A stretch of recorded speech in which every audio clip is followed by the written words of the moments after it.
नमस्कार भक्तजनों, आज हम इस वीडियो में सुनेंगे माघ मास महात्म कथा का 11वां अध्याय, जिसमें शालिग्राम के महत्व के बारे में बताया गया है। तो आइए विघ्नहर्ता श्री गणेश का नाम लेकर इस कथा को सुनते हैं। यमदूत कहने लगा कि हे वैश्य, मनुष्य को सदैव शालिग्राम की शिला में तथा वज्र या कीट चक्र में भगवान वासुदेव का पूजन करना चाहिए, क्योंकि सब पापों का नाश करने वाला, सब पुण्यों को देने वाले तथा मुक्ति प्रदान करने वाले भगवान विष्णु का इसमें निवास होता है। जो मनुष्य शालिग्राम की शिला या हरि चक्र में पूजन करता है, वह अनेक मंत्रों का फल प्राप्त कर लेता है।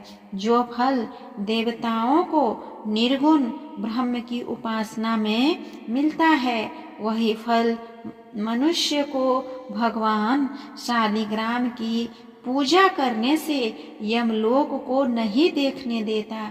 भगवान को लक्ष्मी जी के पास अथवा वैकुंठ में इतना आनंद नहीं आता जितना शालिग्राम की शिला या चक्र में निवास करने में आता है।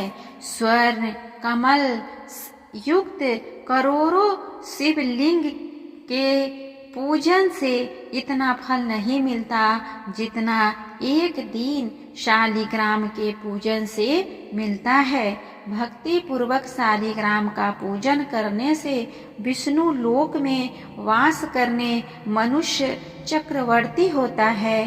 काम, क्रोध, लोभ, मोह, अहंकार से युक्त होकर जो भी मनुष्य शालिग्राम का पूजन करने से वैकुंठ में प्रवेश करता है, जो सदैव शालिग्राम का पूजन करते हैं, वह प्रलय काल तक स्वर्ग में निवास करते हैं। जो दीक्षा, नियम और मंत्रों से चक्र में बलि देता है, वह निश्चय करके विष्णु लोक को ही प्राप्त होता है।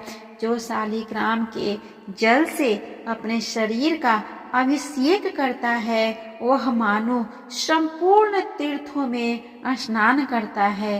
गंगा, रेव, गोदावरी सबका जल शालिग्राम में वास करता है। जो मनुष्य शालिग्राम की शिला के सम्मुख अपने पिता का श्राद्ध करता है, उसके पितर कई कल्प तक स्वर्ग में वास करते हैं। जो लोग नित्य शालिग्राम की शिला का जल पीते हैं, उनके हजारों बार पंचगव्य पीने से क्या प्रयोजन। यदि शालिग्राम की शिला का जल पिया जाए तो सहस्त्रों तीर्थ करने से क्या लाभ। जहाँ पर शालिग्राम है वह स्थान तीर्थ स्थान के समान ही है। वहाँ पर किए गए संपूर्ण दान, होम करोड़ों गुना फल को प्राप्त होता है। जो एक बूंद भी शालिग्राम का जल पीता है, वह माता के स्तनों का दूध पान नहीं करता, अर्थात गर्भाशय में नहीं आता। शालिग्राम शिला में कीड़े मकोड़े एक कोस के अंतर पर मरते हैं, वह भी वैकुंठ को प्राप्त होते हैं। जो फल वन में तप करने से प्राप्त होता है, वही फल भगवान को सदैव स्मरण करने से प्राप्त होता है। मोहवश अनेक प्रकार के घोर पाप करने वाला मनुष्य भी भगवान को प्रणाम करने से नरक में नहीं जाता।